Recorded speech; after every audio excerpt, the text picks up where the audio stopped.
Brandy was in her favorite place in the world, riding shotgun while her husband drove down a dirt road. This was a terrible weekend.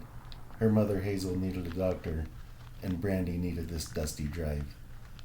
She needed a break from trying to figure out what the hell happened to her mom in that clearing. How would the left half of her body age 50 years in one night? The right was still her mom and still her young-looking self. The left half was much more wrinkled. The left half of her hair was no longer the dark blondish color. It was black and gray. Brandy and her sister found their mom and led her back to camp. Boo started on her mom's left side, but switched so Brandy could see that her mom was as cold as a corpse. Brandy pushed all that out of her mind. For now, she would just enjoy the woods and pretend everything was okay. She loved the winding dirt road. She even loved the sound of rocks crunching under the tires. She closed her eyes to try to block out the tears. This weekend was horrible, and depending on what the doctor said, it could get a million times worse. Ray had his right hand on Brandy's left leg. He squeezed 3 times. That was the way the two said, "I love you," without words. She squeezed his hand 3 times. Hopefully it wouldn't take Boo and Steve long to get Hazel to the hospital. They took off ahead. Rick protested for a long time, but neither of his daughters or their husbands felt comfortable driving the huge motorhome. He finally agreed, so Boo took off with Steve and Hazel while Ray followed Rick, who was driving the motorhome. Brandy knew that her dad was going crazy driving this slow, but in that monster, driving fast really wasn't an option. She was right. He wanted nothing more than to get to his wife. Brandy took a deep breath, then opened her eyes and looked out her window. She couldn't look out of Ray's because his side was a drop-off. It was not a cliff, but it was still pretty steep. The woods on his side were still very thick, but her side was much prettier. She saw movement in the trees that had to be a deer. Brandy got excited to see the animal. Deer were all over the Utah mountains, but she still loved it every time she saw one. Brandy saw another flash of the shape. It looked black, but it was much smaller than a bear. It was too tall to be a skunk or a badger. She watched it as it moved through the trees and closer to the road. Brandy couldn't focus on the shape. It was moving too fast. It was almost next to the road. Then in a flash, a little girl wearing what looked like a mask darted in front of the SUV. "What the fuck?" Ray said, and he jerked the wheel to the left. Brandy screamed. Before he could correct the overcorrection, the SUV climbed over the slight dirt speed bump lining the drop-off, then down the drop-off itself. Ray was smashing the brake pedal, but it was doing no good. Brandy was screaming out, "Oh my God!"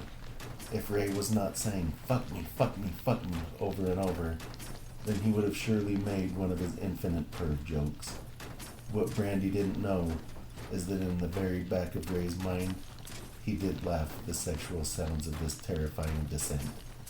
The front of the SUV struck a thick tree trunk on the front driver's side fender. The SUV spun sideways and began to roll. Brandy cried out when she saw her husband's head smack hard on the steering wheel. She saw his eyes roll back in his head. The window shattered and the windshield was destroyed. Without realizing she was doing it, Brandy prayed that her husband would be okay. She didn't believe the way that she used to, even though she wanted to so badly. Hopefully Ray would be okay, and she could regain some of her faith. Brandy felt like she was rolling around and banging around forever, but in reality the fall was barely over 20 seconds. The car came to rest on its wheels with Ray's door pinned closed by a thick tree. He would have to climb out hers. The only stroke of good luck came when Brandy tried to open her door, and it actually opened. She turned off the ignition, then got out of the vehicle and began tugging hard on Ray to try to get him out of the car. Ray grunted in pain, and his eyes fluttered open. "Oh my God, babe!" Brandy was crying hard. Ray was blurry in her teary vision. "Please tell me you're okay."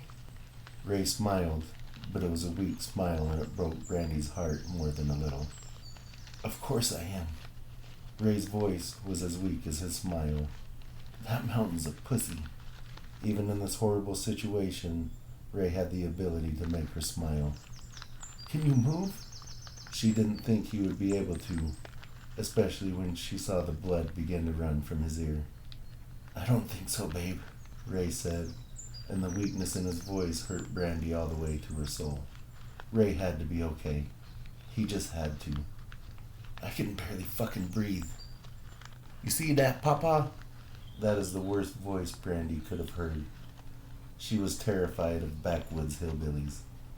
These men were obviously from the deep woods in the Utah mountains. That car fell down the cliff. Babe, they saw us. Brandy was pleading with her husband in a panicked but quiet voice.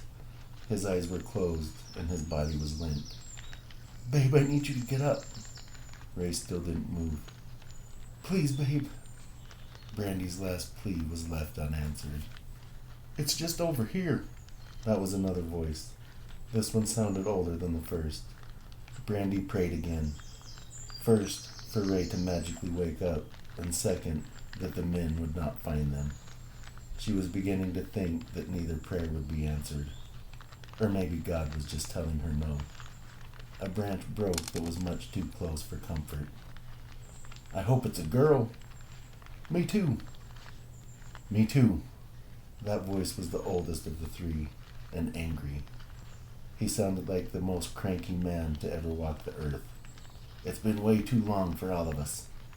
It was clear that this voice was the most intelligent of the three. Brandy agonized. She knew for a fact that Ray would want her to leave, but it was also a fact that Ray wouldn't leave her there. How could she leave the love of her life alone and dying in the woods?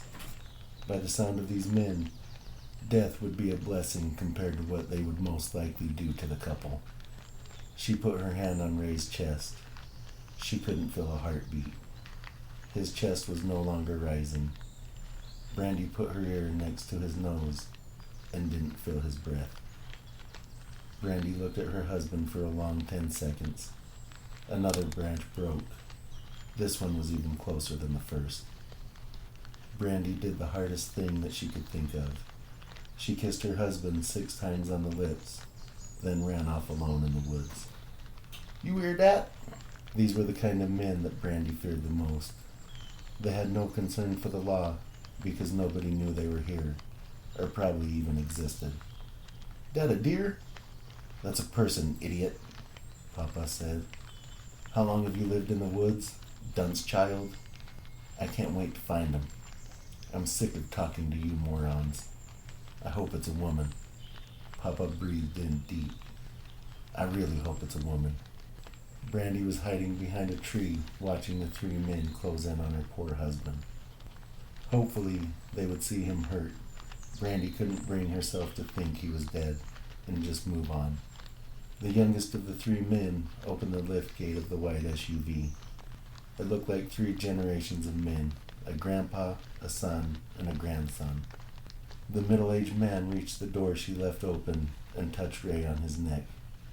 Brandy wanted to kill him for that. Brandy wanted to pull out her gun and shoot these assholes in all their heads.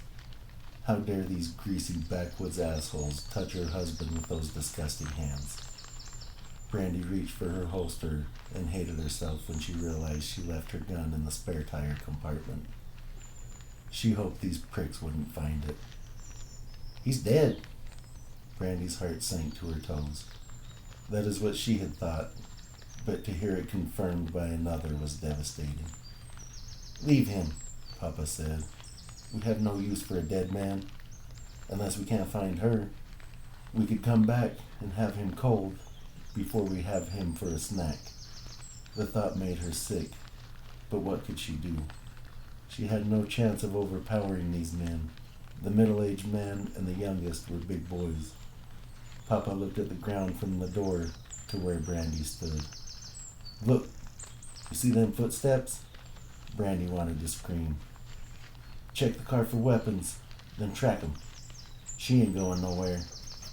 How do you know she is a she? This was the youngest again. He really wasn't very smart. The car was clearly packed for a couple on a camping trip. Look at the shit in the car, numbnuts, Papa said. Why didn't your pa raise you right? The old man shambled faster than he should have been able to, then slapped the boy in the back of the head. Brandy was agonizing again. She couldn't stay here, but how could she leave Ray with these men to have their way with? That fate sounded horrible for her husband. Ray was dead and wouldn't suffer. He would be abused and disgraced, but it would be pain-free. Ray would want her to run. She could almost feel his presence, or maybe it was his soul that hadn't passed over yet, telling her to run. Tears were pouring down her cheeks. She forced herself to move away from the car and away from the man she loved. He would never even get a proper burial or send-off. Brandy moved as silently as she could through the tall trees. She knew she was leaving footprints, but there was nothing she could do about that. The men were most likely going to be able to track her. They clearly had the ability. She just hoped she was fast, without being too obvious where she was. The worst part was that she had no idea where she was, or in which direction she needed to head. Brandy was lost in the woods, with 3 rednecks wanting to do God knows what to her. Her only chance would be to stumble across a trail, but that would be like finding a needle in an enormous haystack. Ray knew the most out-of-the-way places. She always told him he could take her somewhere and leave her. She would never be able to find her way out. Today, he inadvertently did just that. Brandy watched her feet carefully, with her hands out in front of her, acting like a cat's whiskers. Brandy couldn't hear them well anymore, so she pulled her phone out of her bra and called her mom. Hazel answered, but the signal was choppy. "Mom, can you hear me?" Brandy whispered, and her mom responded, but Brandy didn't understand. "Mom, Ray's dead. They're after me. Please help." She prayed her mom heard what she said, but she doubted it. The men were getting closer and not trying to hide their location. They stomped through the woods in their black shit-kicker boots, laughing like imbeciles. The men could afford to be careless and slow. Brandy had no doubt these men knew these woods like she knew her own backyard. If Ray were here, he would know where to go. He was amazing with directions. "It's a woman. I knows it." That was the middleman. "I can smell her." Then he sniffed long and loudly. Brandy's stomach turned like a wild mouse. "Yummy, yum, yum, yum." That was the youngest. "Move faster. I can almost taste her." Brandy's eyes teared up yet again, making it hard to see. She wiped them away and pushed forward towards nowhere. "Don't worry, boy," Papa said. "She ain't going nowhere." She could almost see the old man's crooked hillbilly grin. "Ain't nowhere for her to go."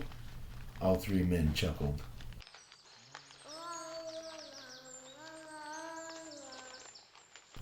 It was a beautifully haunting melody, sung by a little girl who must have been an angel. Brandy couldn't decide if it was comforting or terrifying to hear a little girl in the middle of nowhere. Her memory did a quick flash back to the little girl that ran in front of the car. She decided that she should be terrified. Brandy again wiped the tears from her stinging eyes and tried with all her strength to fight them away for good. She couldn't believe what was happening. Those men could not catch her. What they would do to her would be worse than the worst nightmare. Who knew how long they would keep her alive? How many days they would do those despicable things to her? That would be a fate much worse than death. Brandy found fresh strength and began looking for a branch that could serve as a club. It didn't take long to find a thick branch that she could easily handle. The first option would continue to be to run, but she also wasn't going to go down without a fight. Brandy looked behind her as she moved forward, but couldn't see any movement behind her. Unfortunately, 2 things happened. First, she stepped on a dried branch that cracked as loud as a gunshot. Second, she turned her head back in time to have a tree branch poke her in the eye. "Hear that, boys?" That was Papa again. "Even better, she's scared. It's better when they have terror in their eyes." Brandy hated the sound of that. She didn't want to, but couldn't help imagining what those men would do to her. She moved as fast as a scared, one-eyed woman could while still remaining somewhat quiet. She needed to find somewhere to hide. A cave would be perfect. She was losing confidence that she would be able to outrun the men.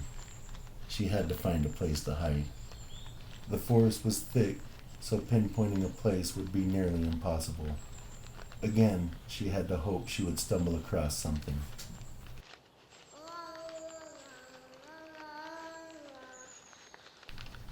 That was the same little girl. The song refreshed her fear. She paused, but knew she couldn't for long.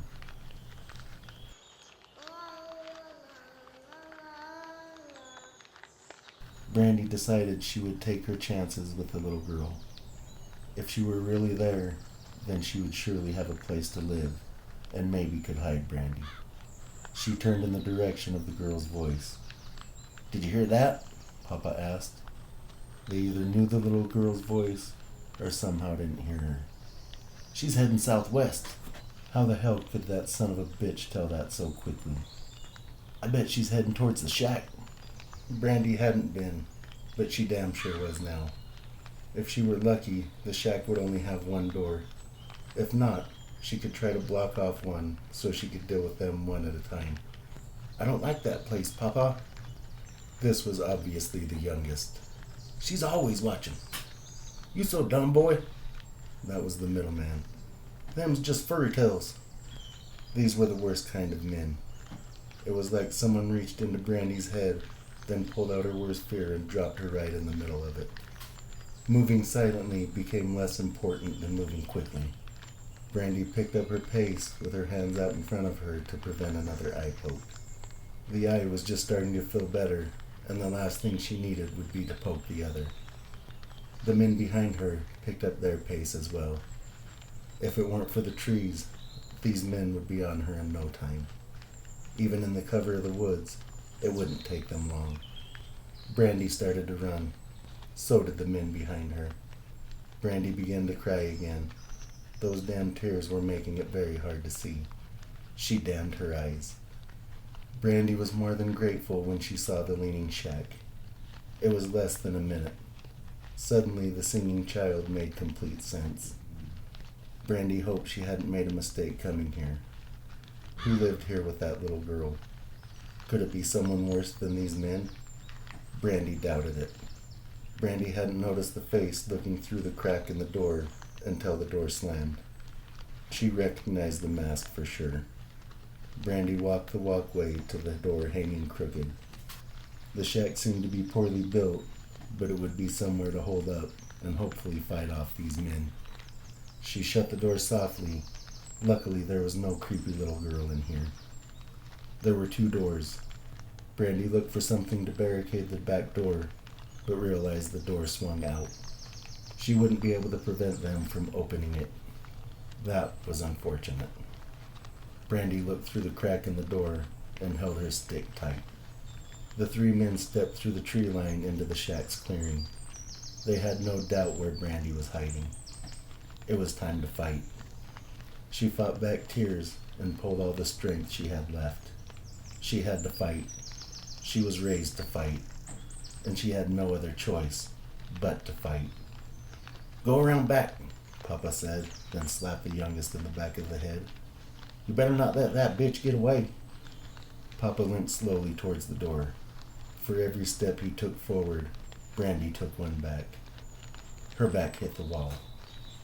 A heavy something banged on the back door hard enough to shake the shack's foundation, if it had a foundation. Glass jars rattled on shelves. Brandy barely heard. Under any other circumstances, her and Ray would have spent a night in this shack with a voice recorder. But Ray wasn't here, was he? Brandy felt a fresh blast of pain in her heart. This place had to be haunted. Where else would that little girl come from? "I blocked her in, Papa." The young one walked to the side of the house. "With a big rock. That's her only way out." "Good work," Papa said. Brandy readied her club to fight for her life. She made the choice to die in this shack. She would not go with these men. If she brought a gun, she would empty the clip except for one, just in case. Someone knocked on the door. She guessed it was Papa. Little girl, let us in. Brandy could already smell the BO from these bastards. Now someone banged on the side so hard, Brandy thought the wood would splinter. You knows we got you, bitch. It was the middle-aged man. But we likes a whore that fights back. He banged the side of the shack even harder this time. From the other side came another hard bang. It had to be the youngest. Come out, pretty lady. I ain't gonna hurt you. He laughed the terrifying laugh of a backwoods hillbilly. They will, but me's will be gentle. The old man knocked on the front door. I'm coming in now, bitch. I hope you're ready. His voice was cut off by a loud crack. It had to be a gunshot. The old man fell through the front door with a bloody hole in the back of his head. Brandy screamed, and so did both men outside. The middle-aged man's scream was cut off by another loud crack in the air. A second later, the youngest was silenced. Had she really been saved? Who could be out there? Hopefully not someone even worse. Maybe the owner of the shack? She heard a footstep, followed by something dragging across the forest floor. Footstep, drag. Footstep, drag. Moving closer and closer to the shack. The sound was unsettling and getting closer by the second.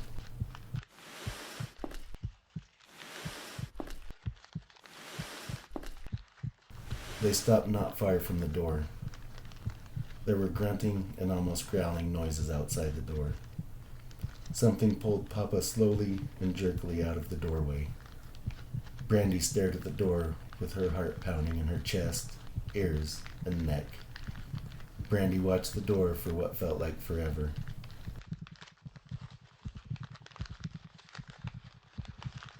She let out a terrified scream when a head poked through the door. The scream was followed immediately by a scream of relief when she saw that it was Ray. Babe, are you okay? He asked weakly. Ray was bruised and bloody, but he was on his feet, and more importantly, he was here. He hadn't let those men get her. She loved this man so much. Brandy was on her feet and charging towards Ray in a flash. There was no thought for Ray's injuries or health. Brandy tackled him down with a forceful hug. She rained kisses down all over his face, despite not being able to see through her teary vision. The entire world flashed bright reddish, yellowish, orangish, with an illumination of 20 atomic bombs, and boomed louder than thunder ever could. Less than a minute later, Brandy and Ray lay unconscious in each other's arms, next to a dead Papa. Thanks for coming on another ride with Lost Souls. Please tune in next time for another drive and another story. And remember, all lost souls are welcome here.